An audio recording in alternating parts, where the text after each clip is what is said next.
नमस्कार, आप ये लाइव तस्वीरें देख रहे हैं जिला यमुनानगर के सरकारी हॉस्पिटल के बाहर से, जहां पर आपको बता दें कि यहां पर अभी कुछ समय पहले अग्रसेन चौक के पास एक बड़ा हादसा हो जाता है। जी हां, बड़ा हादसा हो जाता है जिसमें एक विकलांग व्यक्ति होता है, उसको एक ट्रक के द्वारा टक्कर मार दी जाती है। जो विकलांग लड़का यहाँ पर बताया जा रहा है, तीन पहियों की अपने जो तीन पहिए से जो साइकिल चला रहा था, वो पीछे से आ रहे ट्रक के द्वारा टक्कर मार दी जाती है। और आपको ये भी बता दें कि लगभग आधा किलोमीटर दूर उस ट्रक के द्वारा उसको घसीटा जाता है और मौके पर कहीं ना कहीं उनकी मौके पर ही डेथ हो जाती है। जी आपको बता दें कि मौके पर ही डेथ हो जाती है। किस तरह से एक ट्रक के द्वारा इतना दूर तक घसीटना, और ऊपर से बताया ये भी जा रहा है कि किस तरह से जो ट्रक चालक है किस तरह से ड्रिंक किए हुए था और काफ़ी बड़ी दूर तक उसको घसीटता हुआ लेकर गया। चाहेंगे जो इस तरह से ये हादसे हो जाते हैं, और बताया ये भी जा रहा है कि जो यहाँ पर ट्रक ड्राइवर है ड्रिंक किए हुआ था।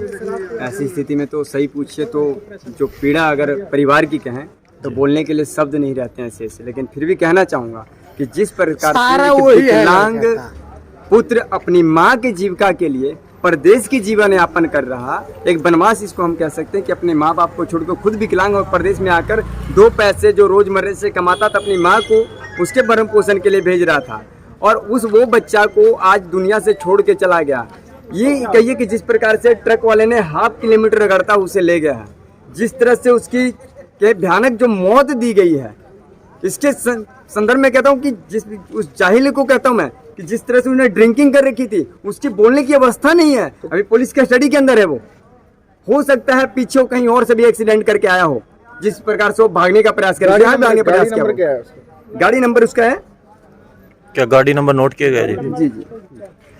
तो आप देख सकते हैं किस तरह से एक ट्रक के द्वारा एक विकलांग व्यक्ति को टक्कर मार दी जाती है, और वहाँ उसके बाद किस तरह से दर्दनाक हादसा उनके साथ हो जाता है। और गाड़ी का नंबर आपको बता दें, 1995 HR61D 1995। ये गाड़ी का नंबर है। सरकार क्या मांग करते हैं आप? सरकार से हम कार्रवाई की उचित कार्रवाई हो उस परिवार के साथ, उसके परिजनों के साथ में प्रशासनिक अधिकारी कार्रवाई करें।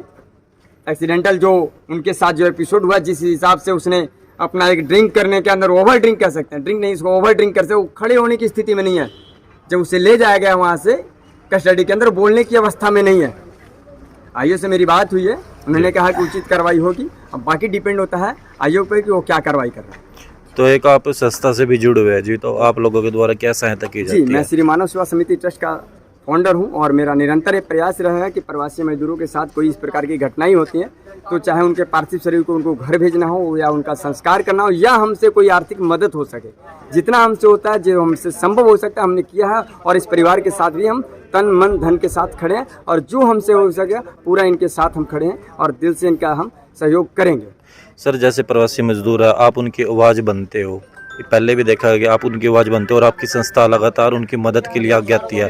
तो कोई कॉन्टैक्ट नंबर आप बता सकते हैं कि क्या कॉन्टैक्ट नंबर है, कोई आपसे अगर मदद के लिए गुहार लगा सके? जी, मेरा नंबर है श्री मानव सेवा समिति ट्रस्ट, मैं दोबारा रिपीट करना चाहता हूँ संस्था का, और मेरा मोबाइल नंबर है 7687000027 905022232227। ये मेरा संपर्क नंबर। क्योंकि प्रवासी मजदूर होते हैं, उनके साथ हर दिन कहीं ना कहीं घटनाएं होती रहती है, उनकी आवाज़ भी दबाने का प्रयास किया जाता है। जी बिल्कुल, ऐसी स्थितियों में क्या होता है कि जो प्रवासी, आप जानते हैं कि ज़्यादातर कम पढ़े होने का इनका शोषण होता है, चाहे औद्योगिक इकाई हो या ऐसे एपिसोड हो।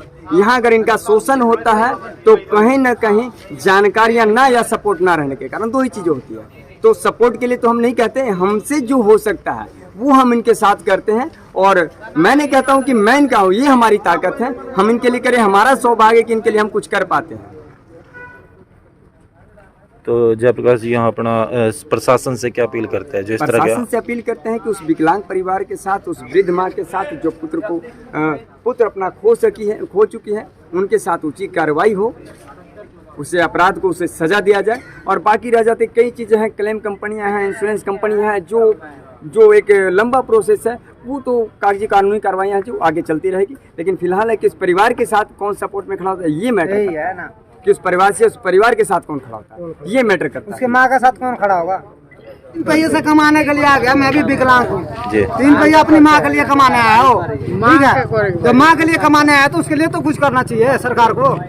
विकलांग मैं भी हूँ, अभी मेरे से बात करके गया, 2 मिनट में बात करके गया, तुरंत मेरे को पता लगा। मैं गया भी वहाँ देखने के लिए, लेकिन मेरे को मिला नहीं। वहाँ घर से टोल लेके गया, मेरे को पता लग जाता तो क्या विकलांग तक। क्या करना चाहिए, क्या कार्रवाई की यही मांग कहेंगे करें? जो उसकी माँ के साथ सही बात होना चाहिए, उसकी माँ के लिए कुछ भी करना चाहिए, क्योंकि माँ के लिए वो जी रहा था, उसके लिए सारा चीज कर रहा था वो। कितने साल से जानते थे आप उसको? उसको मैं कम से कम नहीं 12-13 साल से जान रहा हूँ। आपके साथ ही रहते थे? हाँ, एक ही मैं जगह काम बचपन से करते यहीं हो? पढ़ा हूँ, बिहार का हूँ मैं भी, यूपी का हूँ, लेकिन बचपन से मैं उसको जान रहा था। जो राकेश है, राकेश कितने समय से यहाँ पे रह रहा था? कम से कम वो शुरू से ही है, मतलब 12-13 साल से उसको जो मैं जान रहा हूँ। यहीं पे रह रहे हैं? हाँ, मेरे साथ ही काम करते थे, हम साथ में रहते थे, कोई टेंशन नहीं। अभी मेरे साथ बात करके गया, मैं इधर निकला स्टेडियम के साइड, उधर निकला तब तक स्टेडियम में आया, तब तक फोन लगा जहाँ उसका एक्सीडेंट हो गया। मैं वहाँ फैक्ट्री में गया तो पता लगा ट्रक वाला लेकर चला गया स्टैंड तो में। ड्राइवर को पकड़ लिया गया? हाँ, ड्राइवर को पकड़ ले गया है। पुलिस के वाले कर दिए? हाँ, अब मैं इतना तो मेरे को नहीं पता, जितना मेरे को पता उतना बता सकता हूँ, लेकिन इतना करना चाहिए जो उसकी माँ के लिए कोई भी खड़ा होना चाहिए। मेरे भाई को एक्सीडेंट में मारा गया है, उसकी मुआवजा।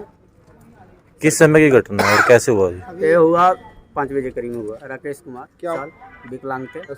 एक्सीडेंट कैसे हुआ? विकलांग थे वो, कहाँ पे जा रहे थे, कैसे? वो आया था, भाई के पास आया था 15 सेक्टर में कपड़ा लेने जी अपने 3 पहिए से। जी। तब तक इधर से एक बहन ट्रक जा रही थी, जी। वो काफ़ी पिया हुआ थे ड्राइवर, उनको उसको ठोक दिया गया बहन में उसकी। तो किस चीज पर सवार थे वो? पैदल थे? नहीं, वो 3 पहिए वाले पे थे। 3 पहिए वाली जो साइकिल होती हाँ, है? साइकिल है, उस पे थे। यहाँ पे उसको मिला हुआ था जाने आने के लिए। तो काम भी करते थे वो कहीं हाँ पे? हाँ, तो प्लाईवुड में काम करते थे वो। तो यहाँ पे कौन कौन रहता है और कहाँ के रहने वाले हैं? वो गोपालगंज के रहने वाले हैं। तो यहाँ पे उनके साथ कौन रहता है? और उनके साथ में है लोग, मेरा मौसी के लड़के हैं, वो भी रहते हैं। मेरा वो चाचा का लड़का है, मैं भी चिट्टा मंदिर रहता तो हूँ। बताया जा रहा है कि माँ का पालन पोषण वही करता था? हाँ, सब कुछ यही करता था। जितना भी 2 पैसा कमाता था माई के अकाउंट में, इसका मम्मी के अकाउंट में डाल देता था।